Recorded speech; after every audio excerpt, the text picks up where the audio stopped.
Ok, donc ben là vous êtes 49, bon c'est bien, on est quasiment 50. Il est 20h08, on va commencer. Alors donc le thème de ce soir, c'est donc tout ce qui est apport organique, fertilisation et apport organique au printemps. Parce qu'en fait, très souvent j'ai des questions sur la sur genre, est-ce que je peux amener ça? Est-ce que je peux amener du BRF? Est-ce que je peux amener de la paille, du foin? Là maintenant, et typiquement, là, maintenant en début de saison, est-ce que je peux fertiliser par exemple avec de l'urine, avec du fumier de poule? J'ai très souvent des questions comme ça qui me viennent soit dans les commentaires de mon blog, soit dans des mails qui me sont envoyés. Donc, cette conférence va aussi peut-être permettre de répondre un peu à toutes ces questions. Donc, voilà, donc tous ces amendements organiques, donc tout ce qu'on peut apporter à l'automne, pardon, par l'automne, au printemps, voilà. Et, il va y avoir des règles à respecter. Alors, je pense que vous allez sûrement avoir plein de questions sur ce que vous pouvez amener sur votre jardin. Donc là, bien sûr, le chat est vraiment ouvert pour vous, pour que vous me posiez toutes ces questions. Mais dans un premier temps, je vais faire un petit exposé justement sur les propriétés des différentes matières organiques que l'on peut avoir à disposition pour amender, fertiliser, pailler le sol donc au printemps ou même à d'autres saisons, et donc et comprendre quelles sont les propriétés et comment les utiliser à bon escient. Alors, pour ce faire, je vais vous partager mon écran et je vais vous ouvrir j'ai fait un petit diaporama. Donc là, je vais parler, je pense, une petite demi-heure comme on en fait d'habitude, hein. Je vais parler une petite demi-heure et puis ensuite, vous pourrez poser toutes vos questions dans le chat. Éventuellement, je pourrais vous donner le micro s'il y a besoin de creuser un tel ou tel thème.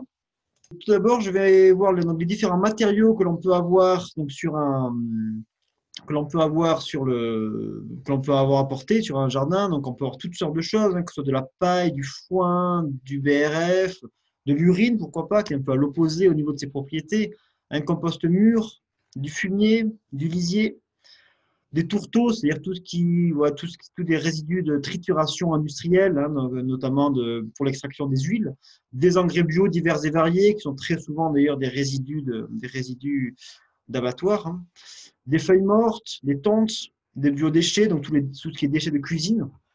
Donc voilà. Donc là, je vous mets un peu en vrac toutes sortes de matériaux que vous avez à disposition. Et donc, tous ces matériaux-là, je vous les ai classés suivant une grandeur qu'on appelle le rapport carbone sur azote. Donc là, dans le sens de la flèche, hein, donc il est croissant dans le sens de la flèche, ce rapport carbone sur azote est assez important est assez intéressant pour nous indiquer un petit peu voilà. Donc là, les différentes matières, donc ce que je vous disais, donc je reprends donc la paille, le BRF, le foin, un compost, un fumier, de l'urine, du lisier, du tourteau, des engrais bio, des feuilles mortes, des tontes, des biodéchets, voilà que je vous ai donc là classé suivant un axe qui est le rapport donc carbone sur azote, qui a des propriétés assez particulières qui vont nous permettre un peu de comprendre l'impact que va avoir le matériau sur le sol. Alors pour comprendre comment ce matériau va avoir des impacts sur le sol, on va imaginer qu'on a une matière organique, peu importe laquelle, qui a du carbone, donc tous les points noirs c'est du carbone, et de l'azote. Les points bleus c'est de l'azote. Donc on va imaginer qu'il y a un rapport carbone-azote de 15. Donc là on a, sur l'exemple, on va avoir 30 carbone pour 2 azotes, et donc un rapport carbone-azote de 15. Donc là on va avoir un micro-organisme, une bactérie par exemple, qui va venir essayer de manger cette matière-là. Donc il va y avoir plusieurs règles pour que cette bactérie puisse consommer cette matière organique. Donc les règles du jeu, c'est 1, les micro-organismes consomment environ 1 azote pour 25 à 30 carbone. C'est assez variable, ça peut être un peu plus, un peu moins, c'est pas forcément très fixe. Donc 1 azote pour 25 à 30 carbone. Et la deuxième règle, c'est que les micro-organismes consomment tout le carbone. Donc ça aussi, c'est extrêmement important. Donc notre bactérie, voilà, elle s'apprête à consommer cette matière organique-là. Donc il y a 2 azotes pour 30 carbone. Donc elle va consommer un azote, voilà, donc on voit un azote qui disparaît, et puis avec cet azote-là, on a 30 carbone, là j'ai pris le cas un peu, l'hypothèse haute, qu'on a un azote pour 30 carbone qui est consommé, donc on va se retrouver avec plus qu'un azote dans la matière qui reste. Donc il n'a plus de carbone du tout auquel il est lié. Du coup cet azote-là, il va simplement être libéré dans le milieu. Et du coup, s'il est libéré dans le milieu, il va être disponible éventuellement pour une plante pour qu'une plante puisse le consommer. Ou si on s'est mal débrouillé, ben, il pourrait se retrouver lixivié, on dit souvent lessivé, même si c'est le terme est impropre, mais donc lixivié vers les nappes phréatiques, hein, ce qui ne serait pas une très bonne chose, mais ça veut dire qu'on l'a perdu. Alors là, des matériaux comme ça, c'est tous ceux qu'on a vus tout à l'heure, donc dans la partie gauche de l'axe, donc des composts, des fumiers peu pailleux, des lisiers, des tontes, des biodéchets par exemple, et bien d'autres, les engrais organiques aussi, fonctionnent comme cela. Donc vont avoir tendance à libérer. Alors, c'est pas avec quelle vitesse par contre, hein. Ça peut être très très lent, mais ils vont avoir tendance à libérer l'azote qu'ils contiennent. Si on prend par contre des matières comme celle-ci, qui a un rapport C sur N, en l'occurrence de 60 dans cet exemple-là. Donc là, on va avoir dans cet exemple 60 carbone pour 1 azote. Donc pareil, on va avoir notre bactérie qui arrive. Les règles sont toujours les mêmes. On consomme 1 azote pour 25 à 30 carbone. On prend 30 là, pour cet exemple-là. Et on consomme tout le carbone. Donc on consomme 1 azote et on a consommé la moitié du carbone. Et là, qu'est-ce qui se passe? Il nous reste du carbone. Mais la deuxième règle, c'était qu'on consommait tout le carbone. Donc, il va falloir chercher un azote ailleurs. Donc, ailleurs, on va le prendre ailleurs dans le sol. Et du coup, c'est de l'azote qui n'est plus disponible pour les plantes, pour la croissance des plantes. Et donc là, le risque avec ces genres de matières, c'est d'avoir une fin d'azote.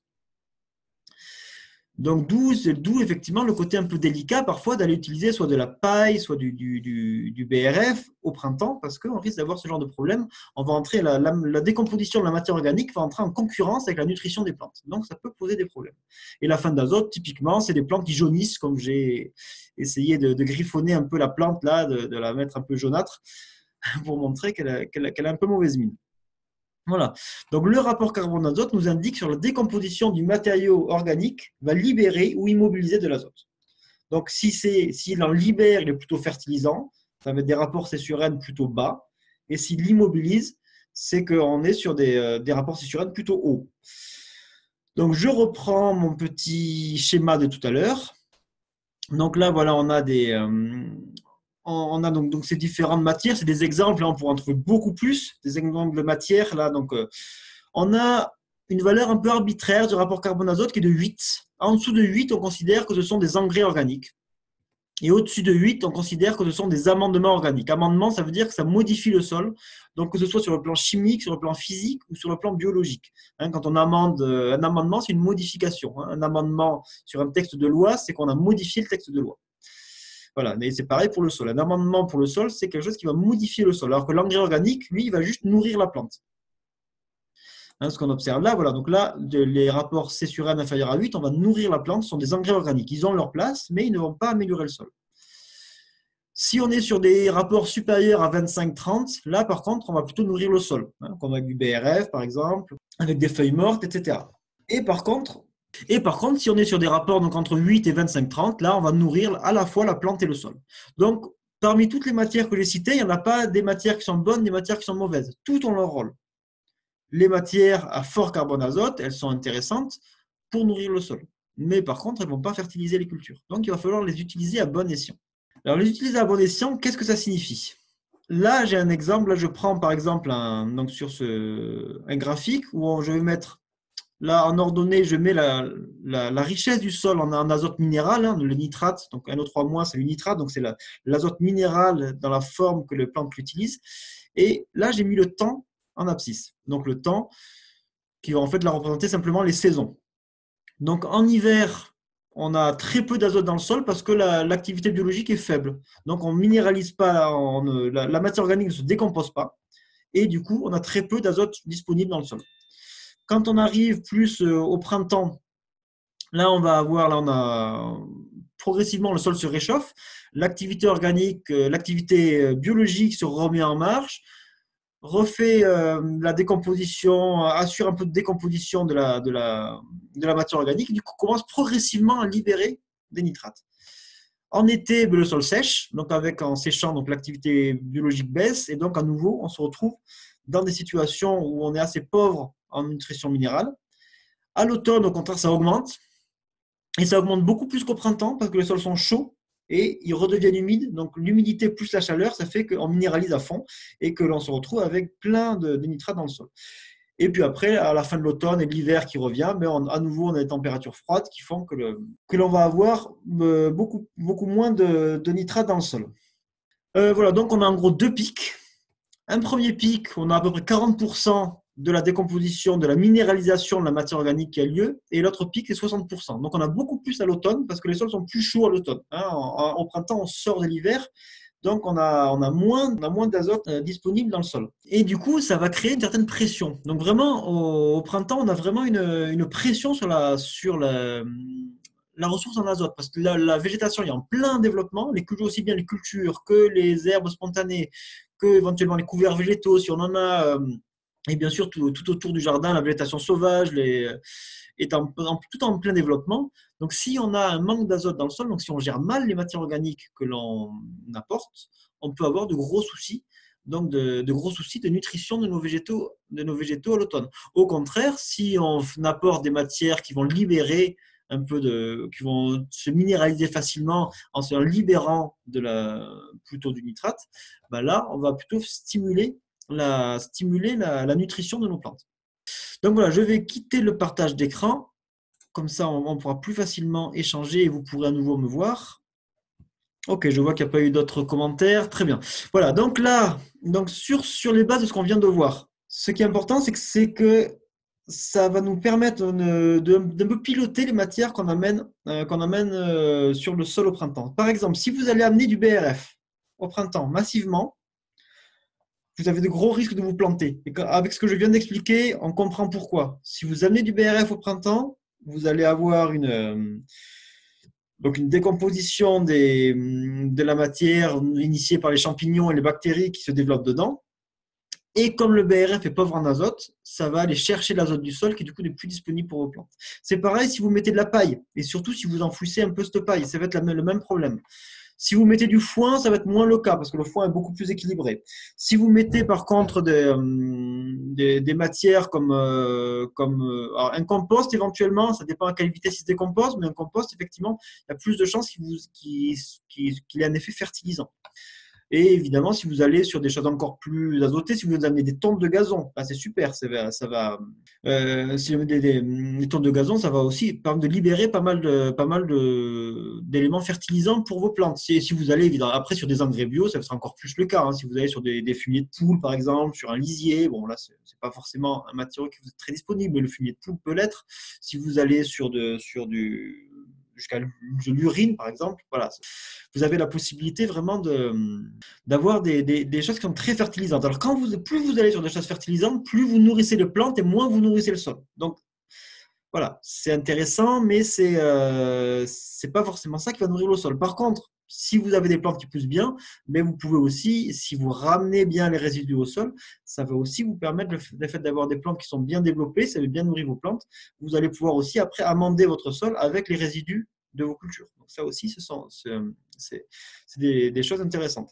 Je vois que Baudouin me demande si mes graphiques sont disponibles. En tout cas, le replay de la conférence sera disponible. Donc après, vous pourrez tout à fait faire des saisies d'écran. Après, c'est vrai que si vous êtes plusieurs à me le demander, je peux éventuellement mettre les diapos en PDF en téléchargement sur le site, c'est tout à fait possible. Donc, c'est des graphiques que j'utilise parfois dans mes conférences, voilà, donc c'est tout à fait possible. Mais en tout cas, voilà, le replay de la conférence sera en ligne. Alors, je ne vous promets pas demain. La dernière fois, j'avais promis qu'il serait en ligne le lendemain matin.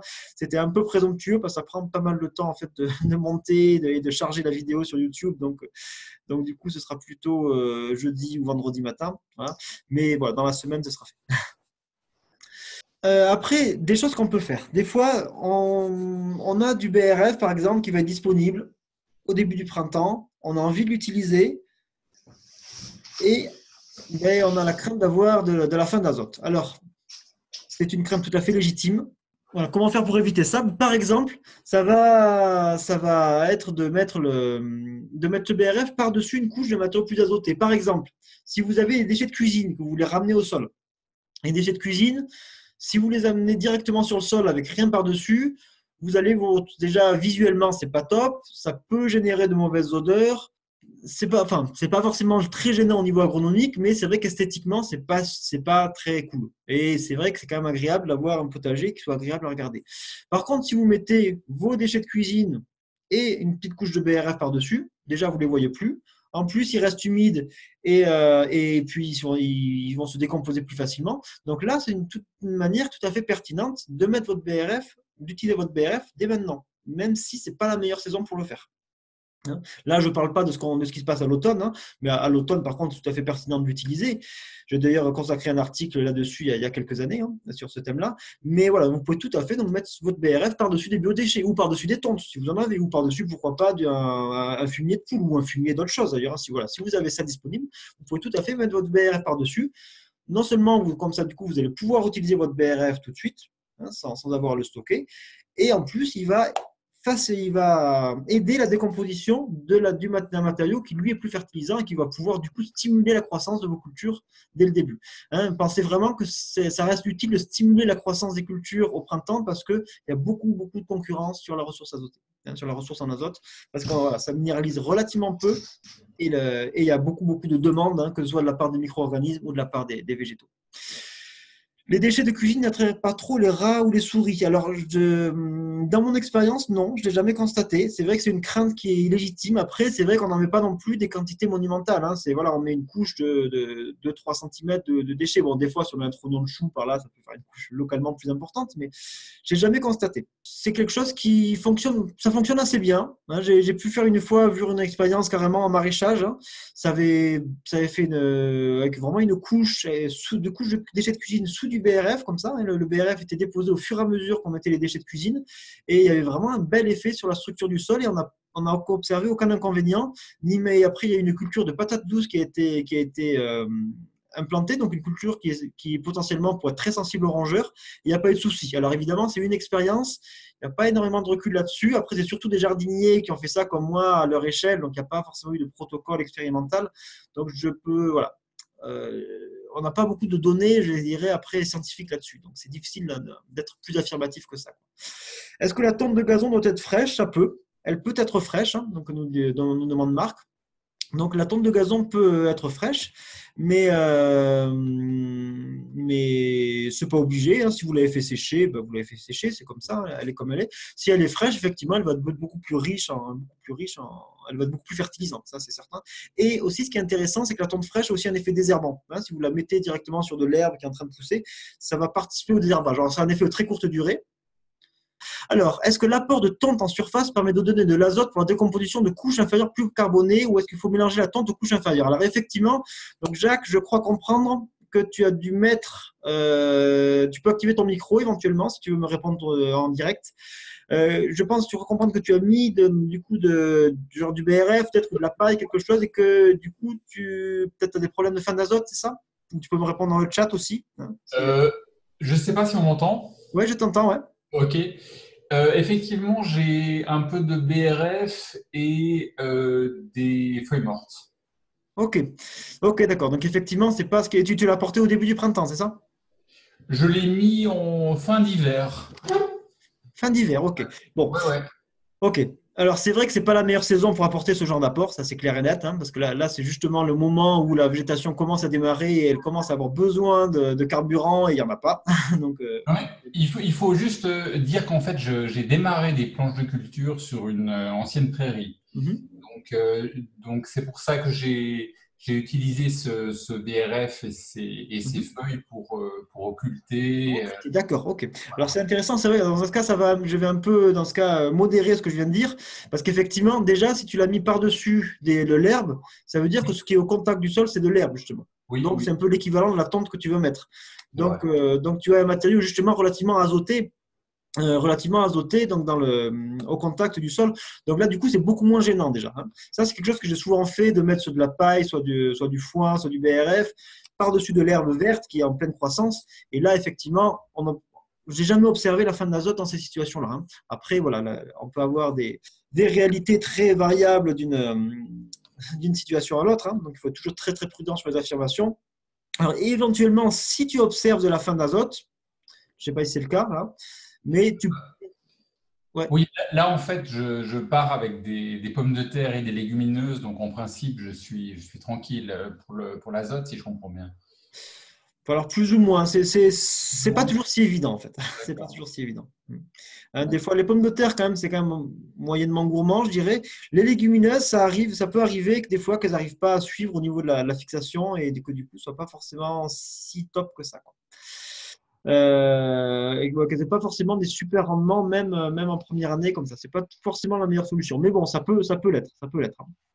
Voilà, on est au début, hein. Moi, je pense que j'apporterai un peu d'engrais par la suite pour cette première Voilà. année.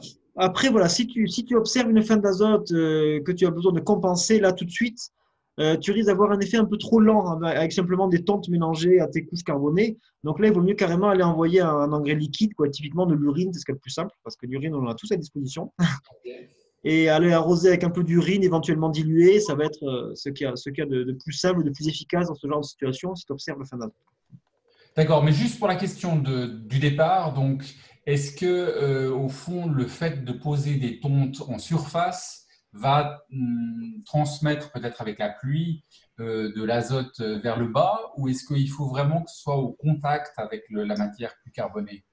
Alors oui, tu vas avoir un transfert hein, vers le bas, tu vas en avoir un, mais c'est vrai que si tu es le mieux, c'est que le matériau azoté soit au contact du sol. Ça, c'est l'idéal, quoi, hein. Effectivement, si tu ne peux pas le faire parce que tu as déjà mis le matériau carboné, bah, tu peux effectivement soit le mettre en surface. Si tu le mélanges, ce sera un peu plus efficace, c'est sûr. Mais de toute façon, tu auras un transfert, ça, c'est certain. D'accord, merci. Voilà, voilà. Alors, Jean-Michel, alors là, Jean-Michel, tu marquais plantation de pieds de tomates. Je vais peut-être te laisser préciser ta question parce que là, je pense qu'elle est incomplète. Voilà, donc je t'invite à remettre dans le chat. Voilà, Patrick Bucher, ou Bûcher, je ne sais pas comment on dit. Les déchets de cuisine sous le fond attirent les corbeaux cette année, c'est une plaie. Ils déterrent les jeunes plants. Effectivement, du coup, ça peut être en effet un peu embêtant. C'est la première fois que j'ai ce témoignage-là. Effectivement, c'est des choses qui peuvent arriver. Alors, comment faire pour éloigner les corbeaux? Je reconnais que c'est un problème qui n'est pas forcément très commun. En fait, même en maraîchage sol vivant ou en jardinage sol vivant, c'est pas forcément un problème qui est. Bonsoir, allô Gilles. Ouais. Ouais.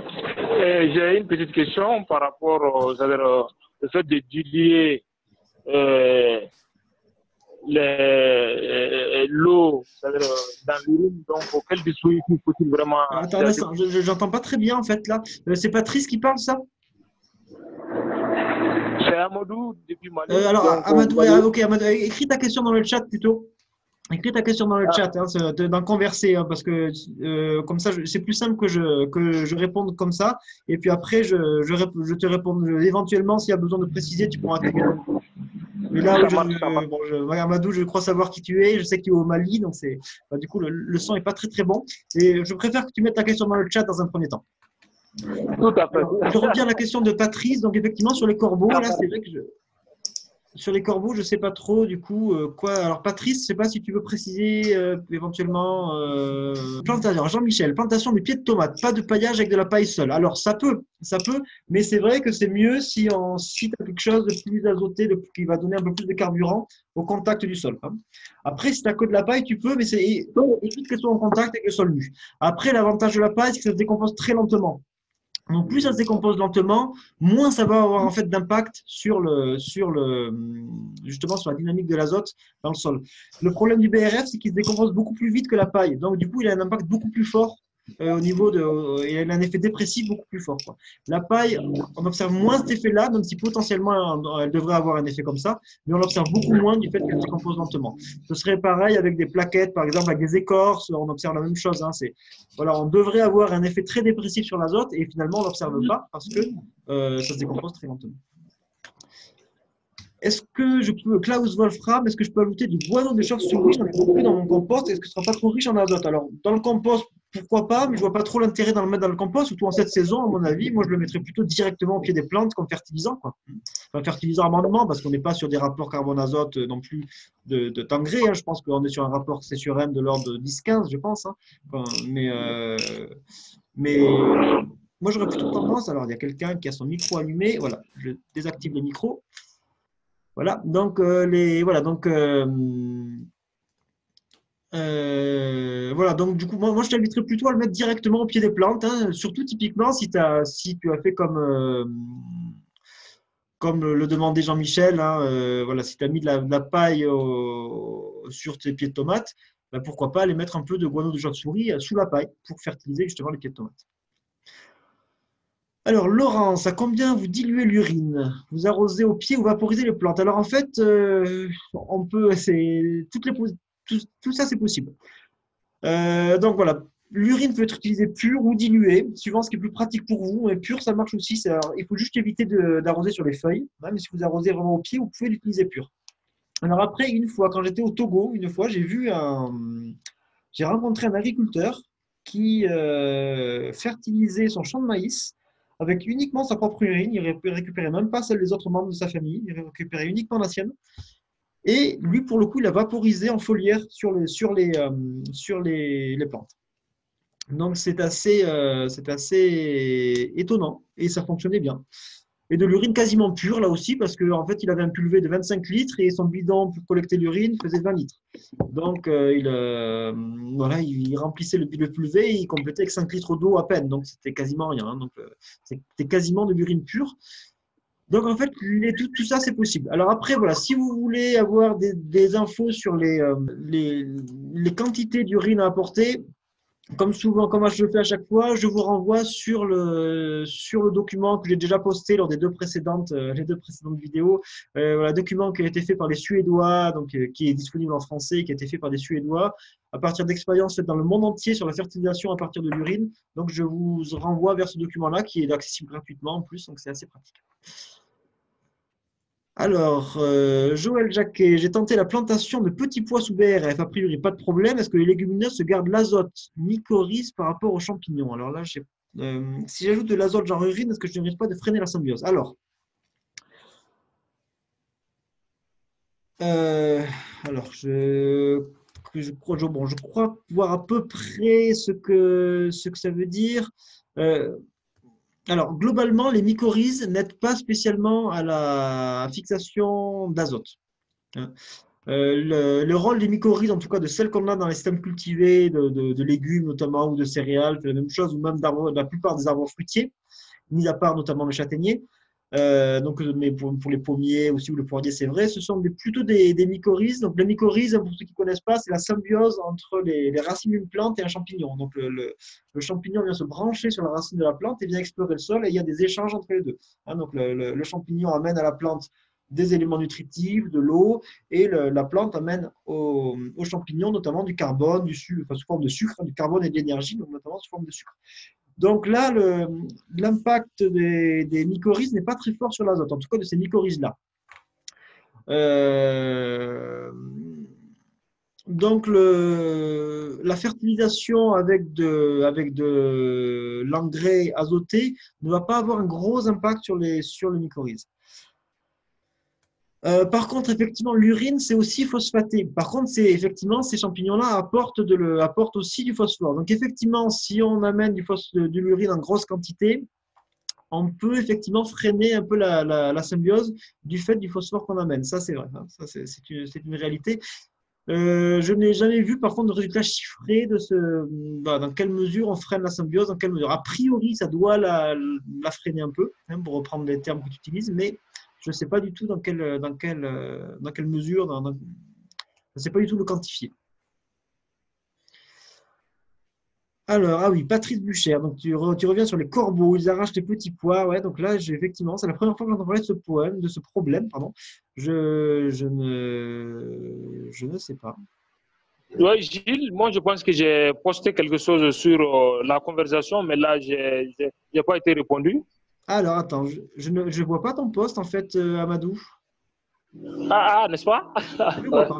Ouais, effectivement, je ne le vois pas. Mais tu te reposes ta question, allez, vas-y. Parce que effectivement, je ne vois pas ton post. Non, c'est Techno W5, c'est ça? Ok, si, je l'ai vu. Ok, je cherchais Amadou, je vois Techno W5. Je vais y venir, là. C'est dans trois questions. Non, au fait, je vais évoquer dans l'oral si possible. Je disais tantôt qu'ici au Mali, plus précisément dans ma ferme, nous sommes vraiment confrontés à certains problèmes, c'est-à-dire d'éléments nutritifs aux yeux de nos plantes. Donc, pour la préparation du compost, quels sont les matériaux adéquats pour vraiment la réussite d'un bon compostage en tas? Ok. J'entends bien ta question, Amadou. Je vois il y a deux questions avant la tienne, en fait. Je vois elle s'est écrite là. J'y viens. Je viens à ta question, hein. Alors, donc, je reviens la question de Acer. Donc, à l'automne, plutôt amender avec des feuilles mortes recouvertes de goémon, tout à fait, hein, bien sûr. Alors, effectivement, ce sera plus intéressant là, pour le coup que les feuilles mortes qui sont plus carbonées sur le contact du sol, tout à fait. Le goémon, je connais pas très très bien, j'ai pas d'expérience personnellement de l'utilisation des algues marines en général. Il me semble, même si je vais l'affirmer avec prudence, qu'on est plutôt sur des rapports carbone-azote plutôt bas. Donc, on va plutôt être sur un apport fertilisant. Donc, si ce que je dis est vrai, ce serait plutôt quelque chose à recommander au printemps. Mais par contre, de mettre des feuilles mortes au contact du sol, par contre, c'est super. Là, ça marche très, très bien. Kylian, est-il utile de mettre de la tonte fraîche sur le fond ou faut-il le mettre par-dessous? Alors, si on est au printemps, en général, la tonte fraîche, c'est au printemps qu'on l'a, je vais plutôt vous recommander de la mettre en dessous pour qu'elle soit au contact du sol, justement, hein, et le fond, du coup, va faciliter la décomposition de la tonte fraîche, hein, donc plutôt en dessous. Si c'est possible, plutôt en dessous. Vous pouvez aussi le mélanger, mais voilà, plutôt au contact du sol, ce sera le mieux. Alors, ça y est, Amadou, j'arrive, je vois ta question là. Alors ici au Mali, plus précisément sur ma ferme, hein, donc Amadou, j'ai une ferme à côté de Bamako. Voilà, donc je suis en contact avec lui depuis quelques années via Facebook. Vous êtes confronté à un certain nombre d'éléments nutritifs. Alors, qu'est-ce que ça veut dire un certain nombre?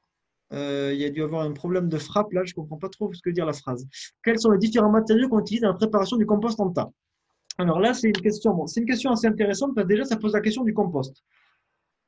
Ça va beaucoup dépendre de ce que tu as, des matériaux que tu as au départ. Pour moi, il n'y a pas de bons et de mauvais matériaux. Comme je disais tout à l'heure, tous les matériaux sont bons, tous les matériaux ont un rôle à jouer. Hein, typiquement, là, tout à l'heure, je vous montrais toute une liste d'exemples de matériaux. Dans l'expérience, dans ce que je connais du Mali, puisque c'est un pays où j'ai habité, donc je connais un petit peu les réalités du Mali, on va avoir typiquement des fumiers souvent. On va avoir donc des fumiers. Il me semble que toi, tu as des fumiers de bovins, il me semble, sur ta ferme. Toi, en plus, bon, Amadou et Peul, donc forcément, les Peuls sont des grands spécialistes des vaches, hein. Donc, vous pouvez avoir après effectivement toutes sortes de matières végétales qu'on peut prélever dans la brousse, soit du bois, soit des feuillages que vous pouvez prélever dans la brousse, éventuellement de la paille de mil, par exemple, de maïs, de sorgho, hein, que vous pouvez avoir. Toujours la question qui va se poser, c'est est-ce qu'il vaut mieux l'utiliser frais ou composté? Et ça, c'est vrai d'ailleurs, ce que je dis là pour le Mali, c'est vrai pour tous les matériaux où que l'on soit, hein. Il faut vraiment comprendre quels sont les avantages et les inconvénients du compost.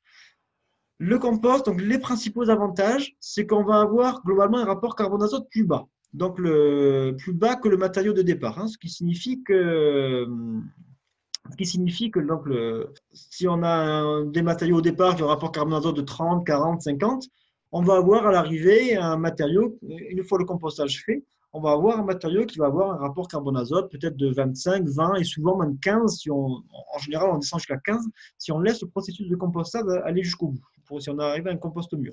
Donc, ça fait qu'on a une matière plus fertilisante. Après, suivant les composts, il peut se décomposer plus ou moins vite. Parfois, il peut se décomposer très lentement dans certains cas, notamment dans les cas de compost de déchets ligneux, hein, de déchets verts.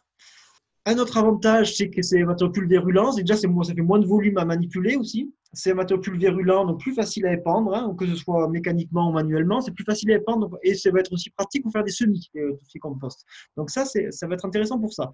Mais par contre, le gros défaut du compost, c'est qu'on va avoir perdu plein d'éléments que l'on avait dans le matériau de départ. Notamment des sucres, des protéines, de la cellulose, qui sont des matériaux très, très intéressants pour nourrir le sol, et que là, on n'a plus. Et ça, c'est un peu dommage.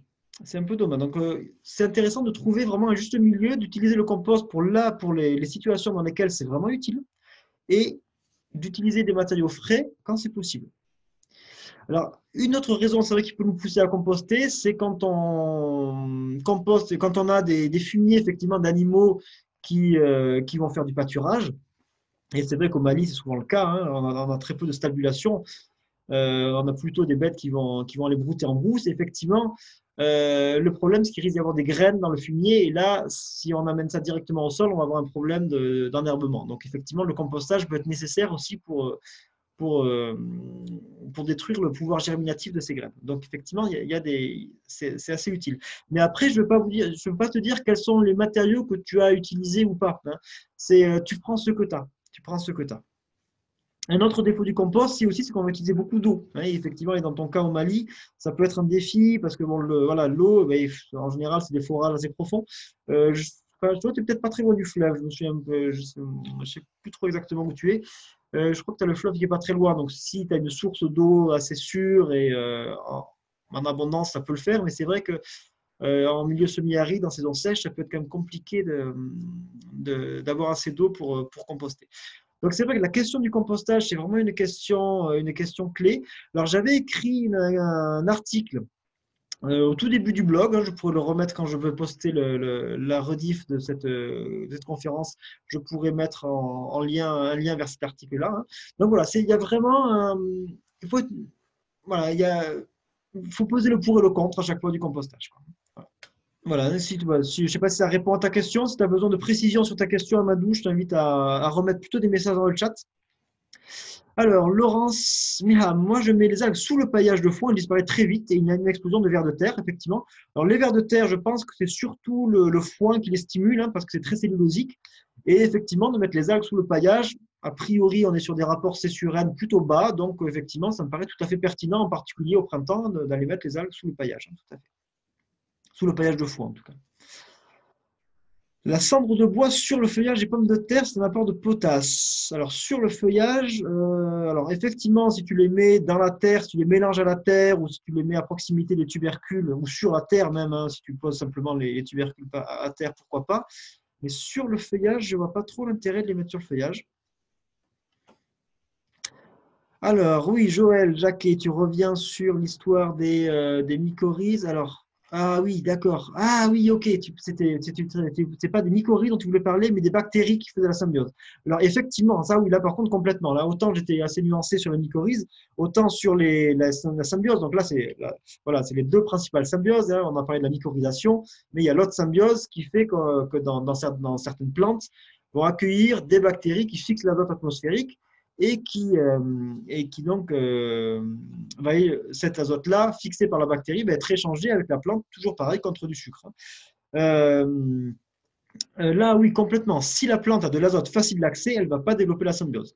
Après, ce n'est pas forcément gênant pour le développement de ta plante. Hein, les légumineuses, à l'automne, par exemple, se développent très bien en captant les nitrates qui sont dans le sol. Hein, si vous faites une culture de fèves à l'automne, ce qui se fait beaucoup dans le sud-ouest, d'où je suis originaire, voilà, vous avez des cultures de fèves, on les met à l'automne, donc là, elles vont se développer en captant l'azote du sol, du coup, sous forme de nitrate, hein, parce que c'est beaucoup plus facile. Hein, ça demande énormément d'énergie de cultiver des bactéries qui vont capter l'azote de l'air, donc c'est beaucoup plus facile de capter l'azote minéral qui est dans le sol. Donc effectivement, c'est tout à fait vrai, si on fertilise le sol avec des amendements, même si c'est avec des engrais organiques, effectivement, on va plus avoir de symbiose active, mais ce n'est pas forcément très grave. Hein, c'est pas forcément très grave. Alors, Nathalie qui donne un conseil donc, à notre ami, qui était notre ami Patrice Bucher. Donc, effectivement, Nathalie nous dit pour les corbeaux, des arceaux recouverts de podicette pour protéger les cultures. Pourquoi pas? J'espère que parce que les corbeaux, c'est costaud. Je ne serais pas étonné qu'ils soient capables de trouer le pédicette ou au moins de le soulever. Donc, à voir. Mais pourquoi pas? Je ne sais pas si Nathalie, c'est ton expérience. Alors, Laurent, une recette pour faire soi-même son terreau de semis. Alors, terreau de semis, en gros, un terreau de semis, typiquement, on va avoir plusieurs composants. Les terreaux de semis qu'on trouve dans le commerce, souvent, on va trouver un matériau qui est un structurant. Alors, typiquement, c'est la tourbe. C'est vrai que la tourbe, au niveau écologique, c'est contestable, même si c'est vrai que les propriétés physiques de la tourbe sont difficiles à trouver avec d'autres matériaux. Hein. C'est quand même vraiment un matériau qui a des propriétés assez exceptionnelles. Mais effectivement, si on veut utiliser quelque chose qui pose moins de problèmes au niveau de l'exploitation, mais qui vient quand même de loin, on peut avoir la fibre de coco, qui a des propriétés comparables, mais quand même pas aussi intéressantes que la tourbe. Donc, en tout cas, un structurant. On va avoir donc Un matériau souvent qui va réguler l'humidité au sein du terreau. Donc, typiquement, ça va être de la perlite. On a des petites billes de perlite qui vont permettre justement d'absorber les excès d'humidité et de relarguer progressivement donc de relarguer donc progressivement donc les excès l'eau au fur et à mesure que ça sèche. Donc ça réduit les risques de dessiccation, enfin, d'engorgement en eau et de dessiccation du terreau. Et puis après, on peut mettre un petit peu d'engrais à libération lente. Hein. Voilà. Donc ça aussi, des engrais à libération lente, ça peut se trouver dans le commerce. Sinon, ça peut être pourquoi pas un peu de potasse ou pourquoi pas effectivement un compost, par exemple, un compost relativement mûr, on peut tout à fait l'intégrer à un terreau de semis également. Comment éviter la germination des plantes adventices de tonte fraîche mises dans le compost? Alors, les tontes fraîches, en général, alors je ne sais pas à quel stade tu as attendu, Klaus, parce que normalement, les tontes fraîches, souvent, il n'y a pas de graines dedans, parce que c'est des plantes qui sont de faible hauteur, qui sont assez jeunes. En général, elles ne sont pas en graines. Alors, peut-être tu as constaté un problème particulier, donc je ne me rends pas bien compte lequel c'est, parce que les tontes, en général, c'est plutôt le foin qui va poser ce problème-là. Les tontes ne posent pas spécialement le problème des adventices. Après, si ça germe dans le compost, ce n'est pas très grave. De toute façon, tu vas retourner ton compost et tu vas les enfouir. Et à mon avis, ce n'est pas très, très grave. Peut-être précise un peu ta question. Précise un peu ta question. Et c'est voilà, là, je ne suis pas sûr de bien comprendre. Christian. Alors, Christian a fait une petite recherche, puisqu'on a parlé du Goémon, NPK, Goémon et AG, 7,5, 1,5, 1,5. Alors là, je ne vais pas rentrer dans les détails, donc bon, pour ceux qui comprennent ces chiffres-là, vous pouvez les prendre tels quels. Pour ceux qui ne les comprennent pas, ce n'est pas très grave, mais en tout cas, ça veut dire clairement qu'on a un pouvoir fertilisant qui est assez fort. Hein. 7,5 en azote pour un engrais organique, c'est vraiment bien. Hein, c'est vraiment bien. Avec des engrais chimiques, on peut arriver à beaucoup plus, mais en engrais organique, c'est vraiment bien. Alors, Joël Jacquet, le tourteau de ricin pour les rongeurs et en engrais azoté, oui, tout à fait. Hein, le tourteau de ricin, c'est à la base un engrais azoté et qui en plus a un effet répulsif, voire poison sur les rongeurs si jamais ils le mangent. Souvent, ça a plus un effet répulsif parce que ça a une odeur assez forte, mais c'est un engrais azoté tout à fait. Hein, là aussi, c'est un engrais. Donc là aussi, il y a un article sur le blog sur le tourteau de ricin.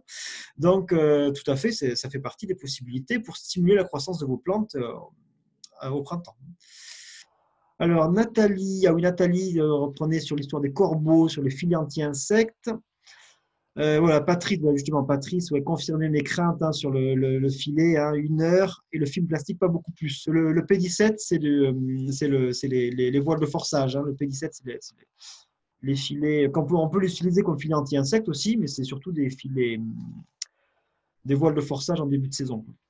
Mais effectivement, oui, c'était un peu ma crainte parce que les corbeaux, quand même, c'est costaud et du coup, c'est compliqué. Ouais. C'est un peu compliqué à utiliser. Alors, tourbe égale Ukraine égale Tcherno. Laurent, ça, c'est un peu un raccourci. La tourbe, il y a beaucoup, beaucoup d'endroits qui produisent de la tourbe, notamment dans les pays nordiques. Hein, que ce soit, effectivement, ça peut être en Russie, ça peut être en Scandinavie, ça peut être dans les pays baltes. Voilà. Rien qu'en Europe, on a beaucoup de régions qui produisent de la tourbe. C'est pas du tout propre à l'Ukraine. Hein. C'est un des pays producteurs parmi d'autres. Ça peut venir aussi du Canada d'ailleurs. Hein. Le Canada aussi, hors Europe, aussi est un pays qui en produit beaucoup. Donc c'est un peu un raccourci quand même. Tonte avec plantain. Ah oui, d'accord. Baudouin, donc par rapport à la tonte, là, ce que tu disais, le problème que. Ah non, c'est tonte avec plantain. Ah oui, non. Qu'est-ce qui se passe si on met la tonte avec du plantain? Mais ça ne pose aucun souci particulier. Hein. Le plantain, c'est très bien.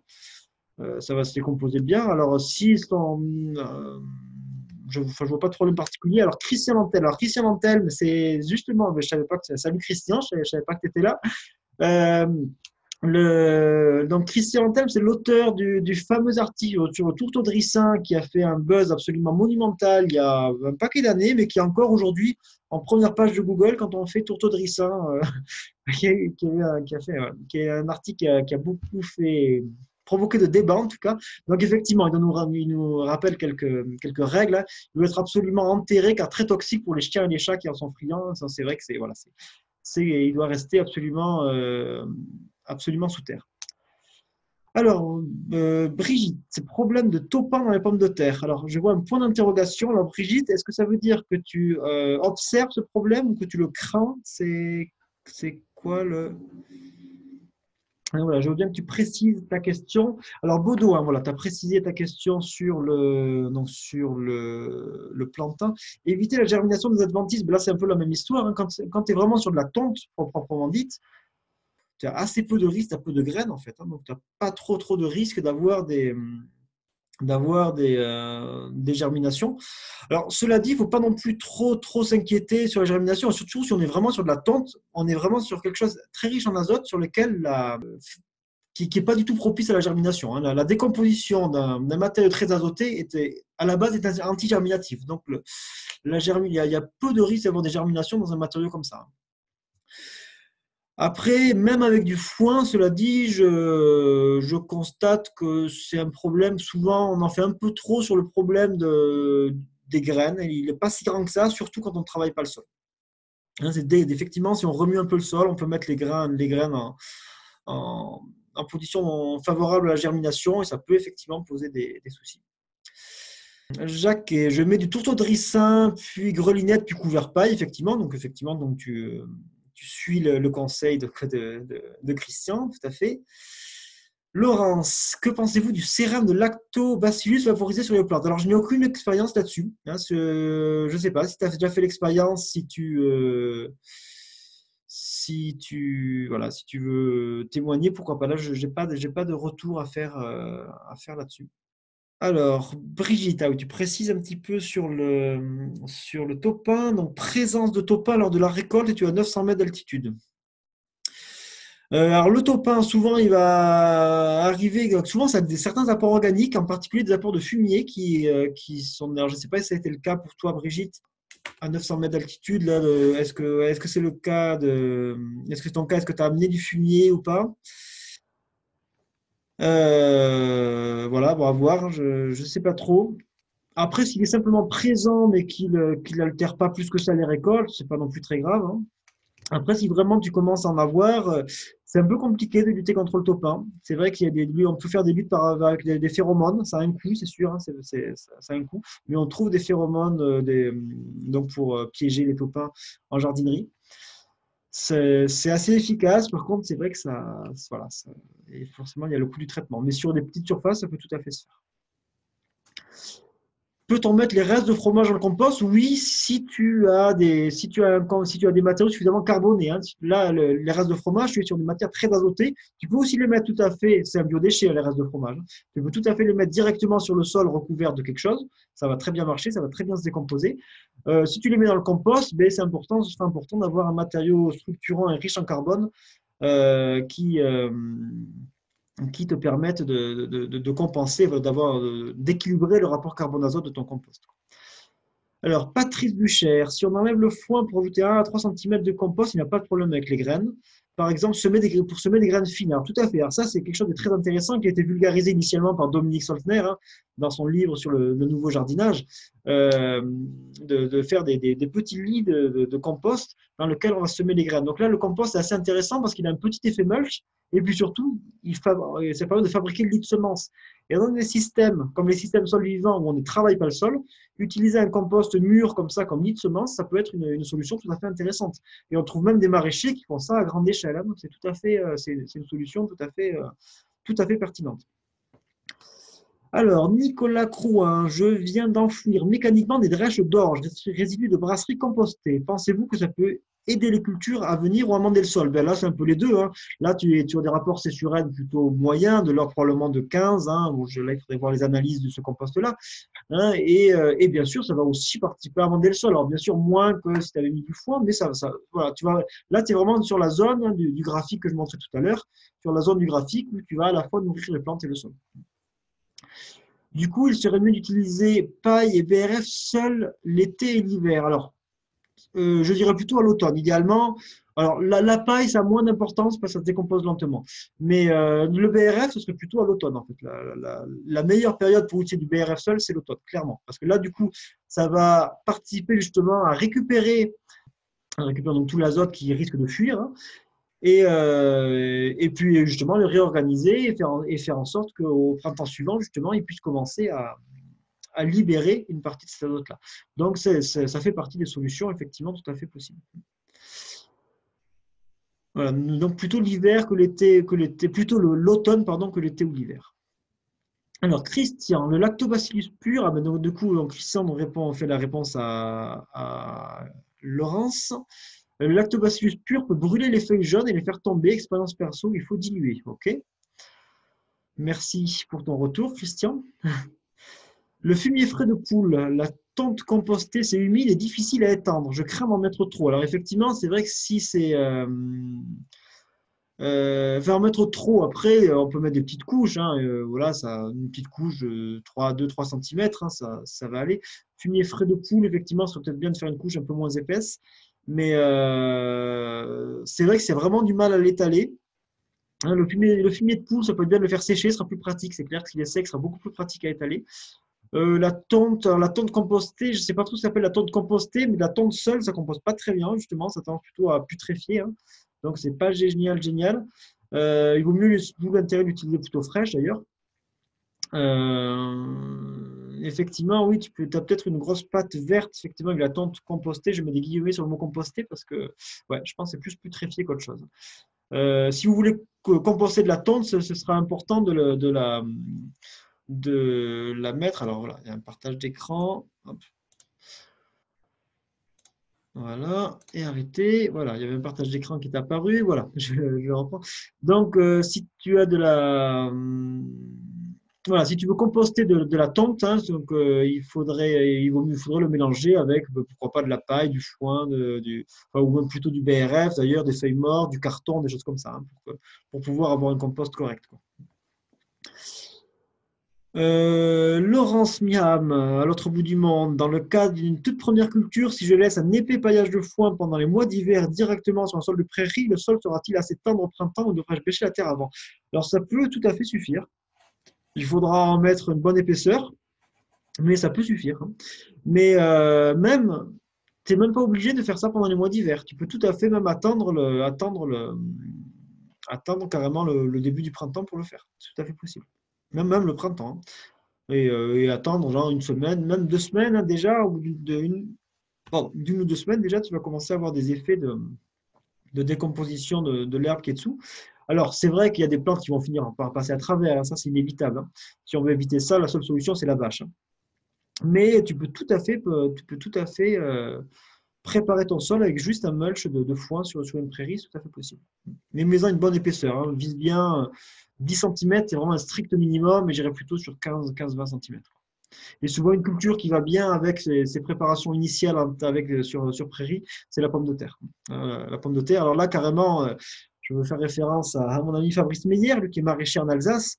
Lui, il a carrément innové sur le semis à la volée de pommes de terre sur la prairie, carrément. Il envoie ses pommes de terre à la volée, et puis il recouvre d'un gros mulch de foin. Donc, il n'a pas touché au sol. Et puis en avant, puis après, pour récolter, il suffit d'écarter le mulch et récolter les pommes de terre. Pour limiter l'action des taupins, je facilite la venue des prédateurs. Rapaces, couleuvres en cours et promettant. Alors là, je suis un peu surpris parce que les taupins, les rapaces et les couleuvres, je suis assez étonné que ça mange des insectes comme les taupins. Je suis assez surpris de ça. Autant, effectivement, je ne sais pas bien qui sont les prédateurs des taupins. Peut-être des carabes, peut-être des insectes prédateurs, mais des rapaces ou des couleuvres, ça me paraît un peu gros pour manger un aussi petit insecte. Surtout que la larve, elle est vraiment toute petite quand même. Bon, en tout cas, c'est à suivre. Hein, si tu veux préciser, Laurent, un petit peu tes expériences sur les prédateurs des taupins, c'est intéressant. Alors, Patrice, question d'actualité. J'ai 30 plants de tomates élevés en intérieur qui sont très beaux et costauds. La météo chez nous prévoit 10 jours de pluie, donc année à milieu à prévoir. Que ferais-tu? Les sortir au risque de mildiou ou les laisser encore en intérieur? Alors, je ne sais pas en quel climat tu es déjà, donc je ne me rends pas bien compte. Pour l'instant, on n'est pas vraiment dans les conditions favorables au mildiou. Si on a des jours de pluie maintenant, on va être sur des températures plutôt basses, plutôt peut-être 15 degrés, guère plus. Donc, alors ça dépend peut-être, à moins que tu sois vraiment dans le sud, mais bon. Ou peut-être si tu es en montagne, ça peut même être un peu plus froid que ça. Le risque, c'est peut-être plus que le froid les gêne le démarrage. Mais en tout cas, on n'est pas sur les températures du mildiou. Les températures du mildiou, on est plutôt sur 20-25 degrés. Alsace, on aura 22 degrés samedi et 11 la nuit. Bon, 11 la nuit, déjà, ça, c'est pas du tout la température pour milieu. 22 degrés, on est peut-être au tout début. Voilà, 22 degrés sous la pluie, ouais, c'est pas mal. Bon, pourquoi pas, ça peut arriver. Mais voilà, on est quand même sur des températures un peu basses pour le milieu, là. Donc, je pense pas que tu aies de gros risques là pour le démarrage. Mais effectivement, il ne faut pas trop tarder à les mettre en place parce que ouais, la saison avance. Après, s'il y a de l'eau, ben, s'il y a la pluie, ben, ça va aussi les arroser. Donc, ça, c'est quand même aussi pratique. Moi, j'aurais tendance à aller les mettre en terre maintenant. Moi, j'aurais tendance à les mettre en terre maintenant. Parce qu'en plus, en Alsace, tu peux avoir des gelées précoces au mois de septembre. Donc, il vaut mieux pas trop tarder quand même. Hein. Il vaut mieux démarrer la saison dès que possible. Et en plus, 22 degrés, donc c'est quand même une température correcte pour la tomate. Hein, elle pourra commencer sa croissance. Donc, à mon avis, vas-y, quoi. Vas-y. Alors, Nadège, question sur le sujet abordé par Laurence Miham. Sous le paillage de foin l'hiver, serait-il judicieux de mettre du carton? Alors, dessous, oui, ça peut. On peut, ouais, c'est quelque chose que j'ai déjà fait, effectivement, hein, en démarrant. Alors là, j'avais plus fait ça dans mon expérience en sortie d'hiver, mais ça peut se faire en cours d'hiver, il n'y a pas de souci. Effectivement, mettre du carton, là, du coup, on va avoir un effet désherbant beaucoup plus marqué. Tout à fait. Laurence, à nouveau, tu dis que pour combattre les mauvaises herbes, il n'y a que la bâche. Est-ce que la bâche peut détruire le chien-dent et au bout de combien de mois, années? Alors, attention, voilà, là, si vous êtes fait face à des plantes comme le chien-dent, il va falloir être patient. Parce que si on veut, je ne vais pas vous conseiller d'aller mettre une bâche pendant 6 mois ou pendant 1 an sur un sol pour détruire la plante qu'il y a dessus, parce qu'on risque de faire plus de mal qu'autre chose. Voilà, si le sol ne porte plus de plantes, il y a un moment où il ne va pas apprécier. Alors, si on met une bâche et qu'on cultive à travers, pourquoi pas? Parce que là, du coup, vous avez les racines de votre culture qui se développent sous la bâche. Mais évitez de mettre une bâche avec rien qui se développe dessus. C'est pas, en tout cas, sur du long terme. Ça va si on le fait pendant 1 mois, 2 mois. Mais si c'est pendant 6 mois, 1 an, et pour détruire du chien-dent, à mon avis, il faudrait au moins que ça reste au moins 6 mois. Je ne suis même pas sûr que ça suffise. Donc, à mon avis, ce n'est pas la bonne technique. Par contre, ce qu'il faut savoir, c'est qu'avec les méthodes de paillage, avec les méthodes de paillage, effectivement, le chien-dent a tendance à rester en surface. Et donc, du coup, c'est dès que vous le voyez sortir au printemps, il faut arracher, tirer les rhizomes. Hein, voilà, pour lutter contre le chien-dent, mais c'est vraiment une lutte au quotidien. Hein, c'est vraiment ça. Alors, Jay Carnevali nous dit poudrer au lithotame contre le mildiou. Alors, pourquoi pas? Je ne connaissais pas cet usage du lithotame. Je connaissais plus comme amendement de sol. Je ne connaissais pas comme anti-mildiou. Alors, effectivement, on a différents produits contre le mildiou. Pourquoi pas? Hein, c'est bon. Pour que je n'ai pas testé du tout cet usage-là, donc je ne saurais le valider. Par contre, le problème du lithotame, c'est un petit peu comme je disais tout à l'heure pour la tourbe, hein, c'est que ça pose des problèmes aussi liés à son extraction, en l'occurrence dans les eaux au large de la Bretagne. Voilà, ça pose quand même des problèmes écologiques aussi. Hein. Brigitte, tu reviens sur les taupins. Oui, l'utilisation d'un fumier de brebis en février, si pas de neige. Alors, c'est peut-être ce qui est à l'origine de l'arrivée des taupins. Après, voilà, à toi de voir si la présence du taupin est gênante ou pas. Hein, parce que si, par exemple, ça vient, s'il vient fourrer 10% de ta récolte de pommes de terre, c'est pas forcément grave. Hein, si effectivement, si c'est 50-60%, là, oui, c'est plus gênant. Voilà, après, voilà, voir si c'est gênant ou pas. Après, sinon, voilà, tu as d'autres moyens de lutte. C'est sûr que les insectes du sol, ce sont assez compliqués, mais voilà, donc voilà, je t'invite à partir sur les pièges à phéromones plutôt. Est-ce qu'un semis de trèfle, demande Laurence à nouveau, viendra à bout du chien-dent? Je ne l'affirmerai pas, j'en sais rien. J'en doute. Mais peut-être après, effectivement, si on arrive à avoir une plante suffisamment dense pour occuper le terrain, pourquoi pas, hein, ça peut participer. Hein. Mais ça veut dire qu'après, ton trèfle, il faut que tu sois en place pendant au moins 1 an ou 2. Mais pourquoi pas, avec un bon trèfle violet bien dense, pourquoi pas. Hein. Première année de culture, il y a chez nous de la pelouse avec mousse épaisse. Comment entamer un potager? Alors là, Gino, voilà. Là, la question est un peu compliquée parce qu'il faudrait comprendre pourquoi il y a de la mousse. Il y a beaucoup de raisons qui peuvent faire que une pelouse est envahie de mousse. Il peut y avoir une raison, ça peut être lié à la gestion de la pelouse avec des tontes trop courtes et trop fréquentes. Ça peut être lié à l'acidité du terrain, ça peut être lié à l'humidité du terrain, ça peut être lié à l'ombre aussi qu'il y a sur le terrain. Voilà. Il peut y avoir beaucoup de raisons qui font que la mousse a tendance à envahir. Donc là, c'est un peu délicat de répondre là-dessus. Alors, a priori, il y a de grandes chances que tu puisses quand même le démarrer de manière très classique, comme je l'explique souvent, avec simplement un mulch par-dessus et puis en avant. Mais il faudrait quand même aller jeter un coup d'œil, notamment sur la structure de ton sol, aller faire un trou, regarder est-ce qu'il y a des problèmes de compaction en dessous. Ça peut être une des raisons pour lesquelles il y a de la mousse, quoi. Alors, Laurent, désolé, je me suis mélangé les crayons, j'ai bêtement confondu topin avec top et campagne. Effectivement, là, c'est pas la même histoire. Tout à fait, hein. C'est vrai que pour les top et campagnols, oui, en effet, les couleuvres ou les rapaces peuvent être tout à fait utiles, surtout pour les campagnols, parce que les tops sont pas vraiment gênantes, hein. Les, les tops, c'est des carnivores, hein. Et puis en plus, souvent, si elles sont présentes, c'est qu'il y a beaucoup de vers de terre, donc c'est plutôt bon signe. Et voilà, par contre, effectivement, les couleuvres ou les rapaces peuvent tout à fait nous aider à contenir des invasions de rongeurs. Alors, Patrice qui va nous partager une astuce qui marche pour les taupins qui creusent les salades. Couper une patate en deux et entourer les deux moitiés entre les salades. Retirer les pommes de terre tous les 2 jours et en retirer les taupins et les donner aux oiseaux qui adorent. Alors, c'est tout à fait vrai, Patrice, hein, effectivement, ça fait partie des méthodes un peu en fait en faisant un leurre, quoi, hein.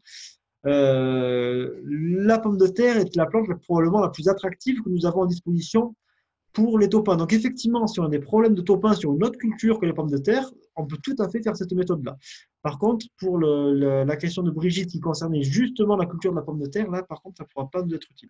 Mais effectivement, c'est une très bonne astuce que tu nous donnes là et qui effectivement est une méthode qui marche assez bien. Alors, Patrick, peux-tu donner le nom d'engrais verts adapté au maraîchage dans le Gers? Il y en a un paquet, il y en a un sacré paquet. L'avantage est que le Gers, c'est un climat relativement doux, donc où on peut très facilement implanter beaucoup de couverts différents à l'automne. Là, tu peux quasiment tout utiliser. Je veux dire que ce soit dans la famille des crucifères avec tout ce qui est moutarde, radis. Navette, pourquoi pas, dans la famille des légumineuses avec la veste, le pois fourragé, le trèfle karma, la gesse, le fenugrec, voilà, tu as vraiment la féverolle, évidemment, tu as un très, très grand choix. Pareil pour au niveau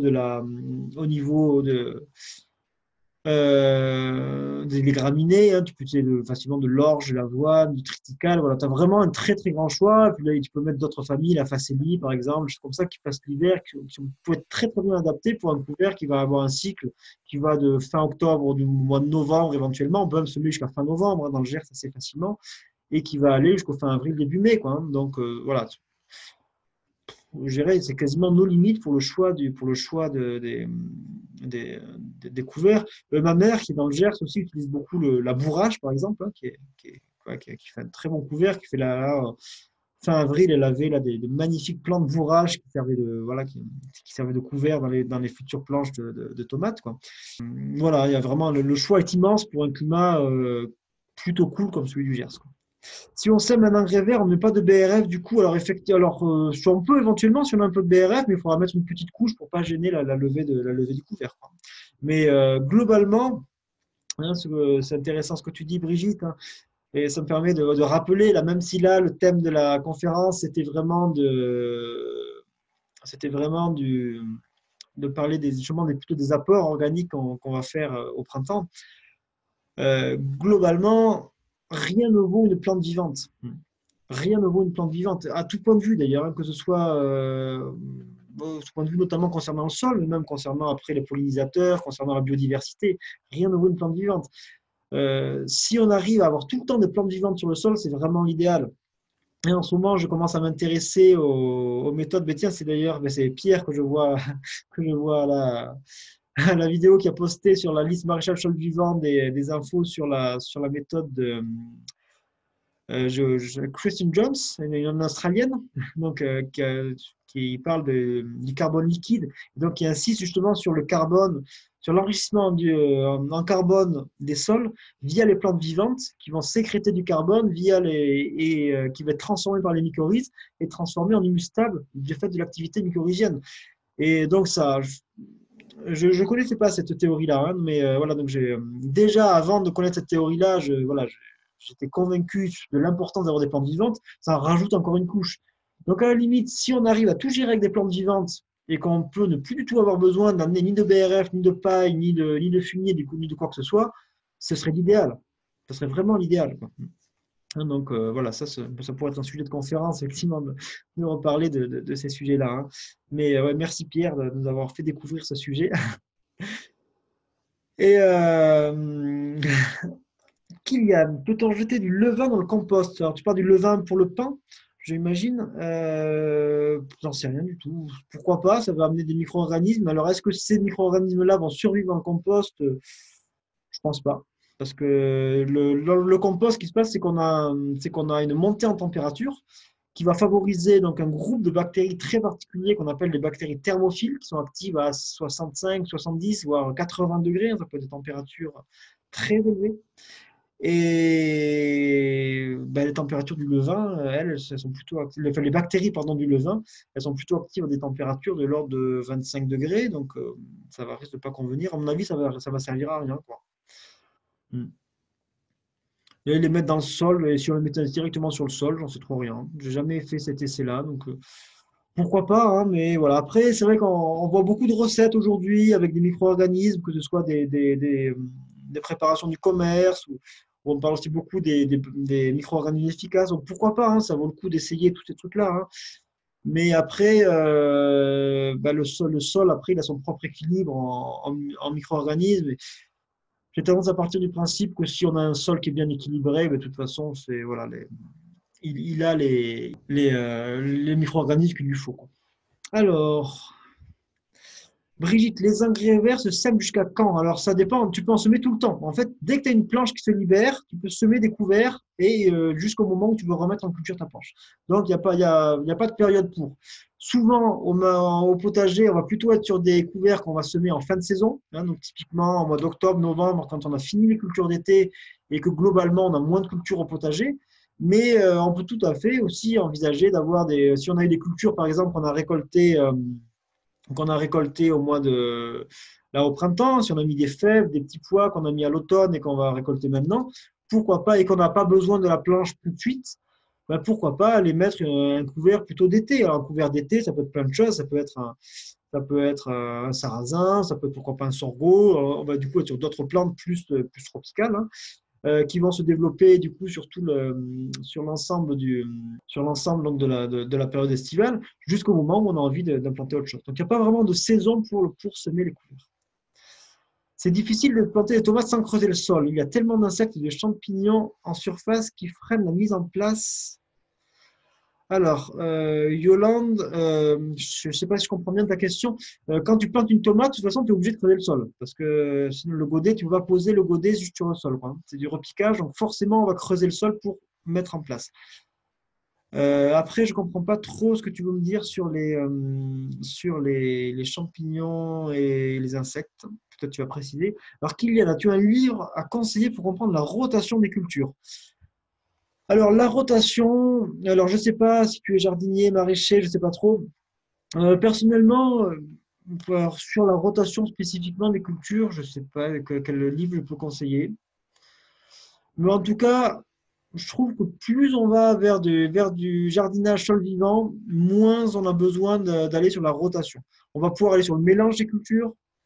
Mais donc là aussi, ce serait tout un chapitre, hein, la rotation. Pourquoi on fait des rotations de culture? Voilà, il y a différentes raisons. Une raison au niveau de la fertilisation, au niveau de l'enherbement et au niveau des maladies. Donc on a plusieurs situations et effectivement, donc toute la partie en tout cas maladie et fertilisation, plus on va sur des sols vivants, moins ça va être important d'avoir des rotations sur ces thèmes-là. Il y aura toujours l'histoire du désherbage, effectivement, si on utilise des cycles variés sur ces parcelles de culture, on va effectivement défavoriser les adventices qui sont sélectionnées parce qu'elles ont le même cycle que les cultures que l'on a. Par exemple, si on est tout le temps sur un cycle, on va mettre en place une plante fin avril et puis pour la récolter au mois d'octobre. Effectivement, on va sélectionner toutes les plantes qui se développent entre octobre et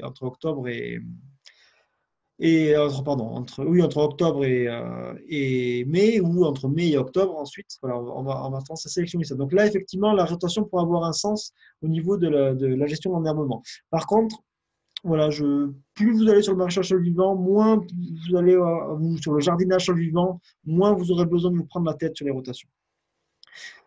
Qu'est-ce qu'il vaut mieux mettre sur le sol l'été pour fertiliser? Engrais verts seulement et pour conserver l'humidité et limiter l'arrosage.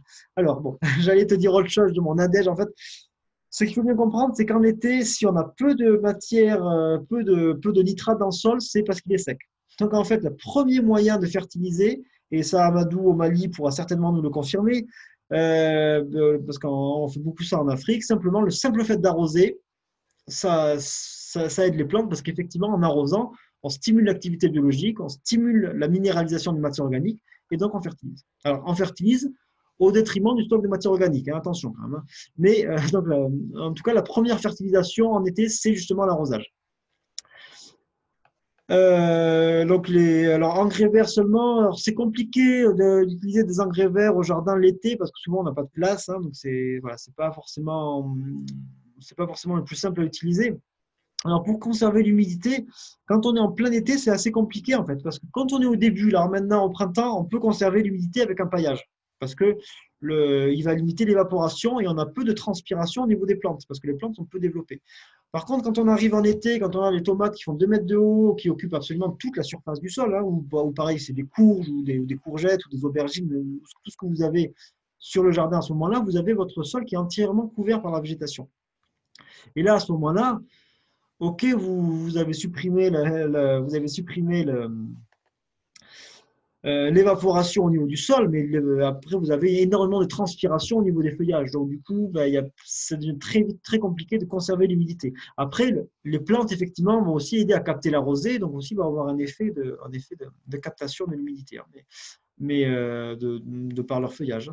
Mais effectivement, voilà, c'est assez compliqué de conserver l'humidité parce que les plantes en ont besoin pour pousser, quoi. Donc, dans des climats secs, l'arrosage reste souvent indispensable. Alors, Laurence, j'utilise des bâches parce que j'ai un gros problème de chien dedans. Ok, vaut-il mieux des bâches perméables ou pas? Puis-je mettre du foin et algues sur le sol avant de fixer les bâches au sol? Alors, déjà, la deuxième partie de la question, pas de souci. Tu peux mettre ce que tu veux sous tes bâches. Hein, donc, tout ce qui se décompose, c'est très bien parce que ça va justement nourrir la vie du sol qui est en dessous. Les bâches perméables ou pas, ça c'est une question qui peut être délicate. Tout dépend de combien de temps elles sont mises en place. Mais j'aurais tendance à conseiller les bâches qui ne sont pas perméables parce qu'en fait, la bâche, elle va limiter l'évaporation. Mais si elle est perméable, du coup, elle va laisser l'eau passer. Donc, on risque d'avoir des accumulations d'eau et donc, du coup, de l'engorgement en eau sous la bâche. Donc, ça peut être embêtant. Donc, du coup, j'aurais plutôt tendance à partir sur des bâches non perméables. Pour booster le BRD, alors le BRD, je ne sais pas ce que c'est, mais avec du sang desséché, oui, bien sûr, le sang desséché. Alors, c'est vrai qu'après, moi, j'ai un peu de mal à utiliser ces trucs-là, mais effectivement, c'est un très bon engrais, ça, c'est pas de souci. Par contre, ça a uniquement un effet engrais. Hein.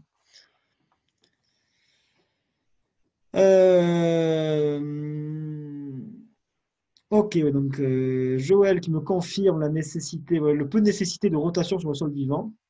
Dans la même idée, redonnons bonne santé des végétaux plutôt que des maladies. Effectivement, oui, voilà, on en aide effectivement à être on aide, voilà, avec plus on a un sol vivant, en fait, moins on a de problèmes de maladies, et en particulier de maladies racinaires. Pierre, alors, Pierre, tu me parles des courtilières. Alors, tu as des problèmes de courtilières, Pierre, c'est ça? Là, je reconnais que c'est un insecte auquel j'ai personnellement jamais été confronté. Ouais, donc les courtilières, pardon, je lisais un truc juste en dessous. Voilà, donc les courtilières, ouais, donc là, j'ai pas vraiment de méthode contre les courtilières. C'est quelque chose qu'on voit assez rarement dans ce type de jardinage. Là encore, s'il y a des courtilières, il faut qu'il y ait prédateurs. Si tu veux préciser le problème que tu as sur les courtilières, peut-être, je ne sais pas trop. Alors, Christian, ah oui, d'accord. Christian, tu reprends ce que tu avais dit par rapport au goémon. C'était pas des pourcentages, c'était des kilos par tonne. D'accord, ok. Ok. Donc, c'est pas si riche que ça. Donc, ce serait intéressant d'avoir le rapport carbone-azote, en tout cas du goémon. C'est surtout ça qui va nous permettre de savoir si ça libère ou pas de l'azote. Hein. Donc, voilà, il faut voir ça. Quoi. Ok. Oui, c'est pas des pourcentages. Voilà, donc là, je vois que j'ai plus de questions pour l'instant. Alors, peut-être que, je ne sais pas si quelqu'un est-ce que quelqu'un a besoin de préciser une question qu'on a abordée ou est-ce que vous avez des… Voilà, ou est-ce que ça va comme ça? Est-ce que j'ai répondu à tout? En tout cas, donc je vais mettre en ligne donc le replay de cette conférence, l'enregistrement de cette conférence, donc dans la semaine. Je ne dis pas quand, il ne faut pas dire de bêtises. Et puis voilà, donc bien sûr, vous pouvez toujours continuer à intervenir, à poser des questions aussi après en commentaire du replay de la conférence. Ok, Brigitte. Ok, il semblerait que j'ai donné toutes les réponses. Ok, parfait, super. Merci à vous. En tout cas, merci beaucoup. Vous étiez assez nombreux aujourd'hui. Là, bon, vous n'êtes plus que 53, mais je vois que vous étiez à plus de 70 à un moment donné. Hein, donc, c'était nettement plus que la dernière fois. Hein. Donc, merci en tout cas pour votre confiance. Christian nous donne le rapport C/N des algues. Ça y est, c'est arrivé. 17, super. Merci beaucoup, Christian. Donc, 17, c'est qu'on est quelque chose qui est plutôt fertilisant. Hein, du coup, hein, donc, voilà. Donc, pas de souci pour l'utiliser au printemps sous les mulches. Hein, ça va, voilà. C'est parfait. Donc, je vous redis aussi que si vous avez envie d'accompagnement personnalisé, c'est tout à fait possible. Hein. Donc, j'avais posté fin mars un article là-dessus sur, voilà, si vous êtes intéressé par un accompagnement personnalisé. Donc, c'est tout à fait toujours d'actualité. Joël, où en est ton livre Jardinant en sol difficile? Ça avance, je suis en train de le finaliser.